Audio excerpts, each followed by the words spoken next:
Friends, ఇంటర్లింక్లో స్వాగతం. ఈరోజు మనం కేవైసీ స్టెప్స్ గురించి, కేవైసీ ప్రియారిటీ గురించి, కేవైసీ ఎందుకు చేయాలి దీని గురించి తెలుసుకుందాం. చాలామంది కేవైసీ ఎట్లా చేయాలి, కేవైసీ అవ్వడం లేదు అని అనుకుంటున్నారు. కేవైసీ అనేది అందరికీ అవుతుంది, ప్రాబ్లం ఏం లేదు. దీంట్లో ఎవరికి మనం కేవైసీ చేయడానికి డబ్బులు కానీ ఎవరికి ఇవ్వాల్సిన అవసరం లేదు. కొందరు మేము వరంగల్కి వస్తాం, అక్కడ మీరు చేయండి, కేవైసీ చేసి పెట్టండి అంటున్నారు.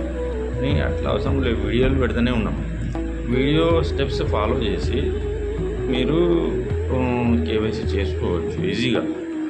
అంటే రిజెక్ట్ అయితే ఎట్లా, మా కాయిన్స్ పోతాయా అని డౌట్ పడుతున్నారు. రిజెక్ట్ అయినా ఏం ప్రాబ్లం లేదు, ఫోటో గిట్టా క్లియర్ లేకుంటే రిజెక్ట్ చేస్తారు వాళ్ళు, మీరు మళ్ళీ సబ్మిట్ చేయవచ్చు, ప్రాబ్లం ఏం లేదు. అయితే సింపుల్గా మీరు కేవైసీ సబ్మిట్ చేయండి. ఫస్ట్ మన వెరిఫైడ్ ఐటీఎల్జీ మీద క్లిక్ చేయండి, తర్వాత మళ్ళీ వెరిఫై మీద క్లిక్ చేయండి. నెక్స్ట్ క్యూరేటర్ని సెలెక్ట్ చేసుకోండి. క్యూరేటర్ని సెలెక్ట్ చేసిన తర్వాత మీకు క్యూరేటర్ మీ అప్లికేషన్ని యాక్సెప్ట్ చేయగానే మీకు 24 hours కౌంట్డౌన్ విండో స్టార్ట్ అవుతుంది. ఆ 24 hours లోపల సింపుల్గా మీరు మీ ఐడి కార్డ్ సబ్మిట్ చేయండి. ఐడి కార్డ్ మీది డ్రైవింగ్ లైసెన్స్ ఉండొచ్చు, ఆధార్ కార్డు ఉండొచ్చు, లేదా బర్త్ సర్టిఫికెట్ ఉండొచ్చు, లేదా పాస్పోర్ట్ ఉండొచ్చు. అయితే జనరల్గా మనం ఆధార్ నేషనల్ ఐడి కింద మనం ఆధార్ వాడుతున్నాం కాబట్టి ఆధార్ సబ్మిట్ చేయవచ్చు. అయితే మీరు ఫోటో తీసి గ్యాలరీ నుంచి సబ్మిట్ చేయకండి. అంటే చాలామందికి ఏమవుతుందంటే ఫోటో గ్యాలరీ నుంచి సెలెక్ట్ చేస్తే ఆ క్రాప్ చేసే దగ్గర ఆ స్క్వేర్ క్రాప్ వస్తుంది. అయితే ఆ క్రాప్ చేసినప్పుడు కొంత పార్ట్ కట్ అయ్యి అట్లా ప్రాబ్లం వస్తుంది. కాబట్టి మీరు డైరెక్ట్ యాప్లో వెళ్ళేసేసి డాక్యుమెంట్ అక్కడ అప్లోడ్ ప్రెస్ చేసిన తర్వాత మీకు గ్యాలరీ ప్లస్ టేక్ పిక్చర్ అని ఉంటుంది. అయితే మీరు టేక్ పిక్చర్ మీద క్లిక్ చేయండి. క్లిక్ చేసేసి ఐడి కార్డ్ దగ్గర పెట్టుకోండి, ఫ్రంట్ది ఫోటో తీసుకోండి, అప్లోడ్ చేసేయండి. క్రాప్ చేసేటప్పుడు మనకు మన ఐడి మొత్తం వచ్చేటట్టు చూసుకోండి, కట్ ఏమైనా కాకుండా చూసుకోండి. సైడ్స్కి 2 sides కొంచెం ఎక్కువ ఉంటే ప్రాబ్లం ఏం లేదు. అయితే క్రాప్లో మనం డాక్యుమెంట్ ఒక సైడ్స్ ఏమైనా కట్ కాకుండా చూసుకోండి. అప్లోడ్ చేసేయండి సింపుల్గా. మళ్ళీ బ్యాక్ కూడా అట్నే అప్లోడ్ చేసేయండి, మనకు లెవెల్ 1 అయిపోతుంది. అది మీకు లెవెల్ 1 యాక్సెప్ట్ కాగానే లెవెల్ 1 సక్సెస్ అయిన తర్వాత ఆటోమేటిక్గా మనకు లెవెల్ 2 ఆప్షన్ వచ్చేస్తుంది.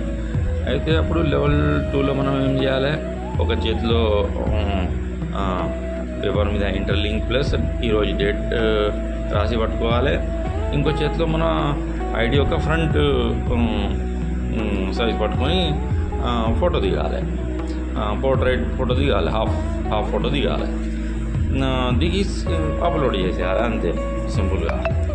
అది రివ్యూ అయిన తర్వాత, అది పాస్ అయిన తర్వాత నెక్స్ట్ మన చేతిలో ఫోన్ యాప్ ఓపెన్ చేసి మన ఐటీఎల్జీ బ్యాలెన్స్ ఎంత ఉన్నది కనిపించేటట్టు సేమ్ పోర్ట్రైట్ హాఫ్ ఫోటో దిగాలి. దిగి అది సబ్మిట్ చేసేయాలి, అంతే సింపుల్. 3 steps. ఇది 3 సక్సెస్ అయితే మనకు 4th step వెరిఫైడ్ ఐటీఎల్జీది, అది ఎట్లా ప్రాసెస్ అనేది వస్తాయి అప్పుడు మళ్ళీ చూద్దాం. ఈ 3 steps కంప్లీట్ చేయండి. అయితే చాలామందికి పెండింగ్లో ఉంటుంది, రివ్యూలోనే ఉంటుంది, చాలా రోజులు అవుతుందని చెప్తున్నారు.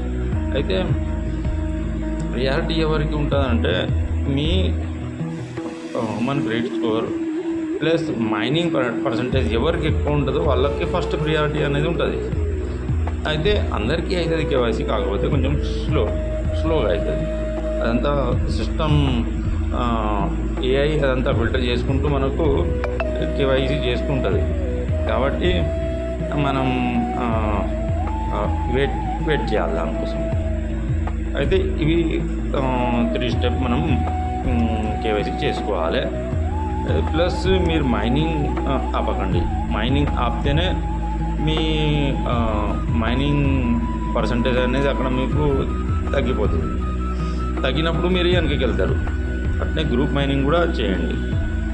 గ్రూప్ మైనింగ్ కూడా మంచిగా పెట్టుకుంటే మనకు వెరిఫై తొందరగా అయ్యే అవకాశం ఉంటుంది. ఇది మీరు మెయింటైన్ చేయండి.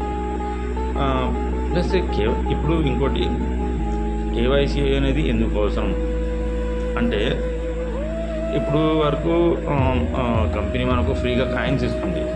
ఫేస్ వెరిఫై చేసుకొని వీళ్ళ కాన్సెప్ట్ ఏంటిది, బోర్డ్స్కి మనం ఇయ్యం, హ్యూమన్స్కి ఇస్తామని కాన్సెప్ట్తో వీళ్ళు ఫేస్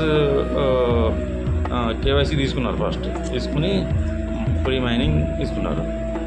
ఇప్పుడు ఈ కాయిన్ అనేది ఫైనాన్షియల్ ఇన్స్ట్రుమెంట్గా మారబోతుంది. కాబట్టి వీళ్ళు గవర్నమెంట్ రూల్స్ని పాటించాలి. ఇప్పుడు గవర్నమెంట్ రూల్స్ని పాటించకుంటే మనం దీన్ని వాడలేము. ఇప్పుడు గవర్నమెంట్ రూల్ని ఫాలో చేయకుంటే గవర్నమెంట్ ఈ యాప్ని బ్యాన్ చేసేస్తుంది. ఆ యాప్ని బ్యాన్ చేసేస్తే మనం వాడలేం మనం. కాబట్టి గవర్నమెంట్ రూల్స్ అనేది కంపల్సరీ వీళ్ళు ఫాలో చేయాలి. ఫాలో చేస్తేనే ఈ యాప్ అనేది నడుస్తుంది, యాక్సెప్టెన్స్ అనేది ఉంటుంది వరల్డ్ వైడ్. కాబట్టి మన AMLO, SFC, FATF స్టాండర్డ్స్కి వీళ్ళు కట్టుబడి ఉండాలి. ఉంటేనే వీళ్ళకి యాక్సెస్ అనేది ఉంటుంది. ఇప్పుడు ఇది కాయిన్ ఫైనాన్షియల్ ఇన్స్ట్రుమెంట్గా మారబోతుంది. కాబట్టి గ్లోబల్ పేమెంట్ యాక్సెస్కి వీళ్ళు ప్రయత్నం చేస్తున్నారు. కాబట్టి కేవైసీ అనేది కంపల్సరీ అన్నట్టు. కేవైసీ అయిపోతే మనకు నెక్స్ట్ వెరిఫైడ్ ITLG అనేది రిలీజ్ అవుతుంది. అప్పుడే మనం దీన్ని వాడుకునేడానికి అవకాశం. ప్లస్ వీళ్ళ యాప్ కూడా సూపర్ యాప్గా మారబోతుంది. కాబట్టి ప్రతి ప్రోడక్ట్స్ కూడా యాప్లో తీసుకొస్తామని వీళ్ళు చెప్తున్నారు. అయితే ఎవరు కూడా కాయిన్స్ని కూడా వెరిఫై అయిన తర్వాత అమ్మేసేసి క్యాష్ చేసుకోవాల్సిన అవసరం కూడా లేదు. మనం ఇక్కడ యాప్లోనే వాడుకోవచ్చు. అయితే వెయిట్ చేద్దాం, వేచి చూద్దాం, ఏమేమి ఇంకా కొత్తవి వస్తాయో చూద్దాం. ఓకే ఫ్రెండ్స్, కేవైసీ అప్లై చేయండి, వెయిట్ చేయండి, అందరికీ కేవైసీ చేయండి. హరిఓం.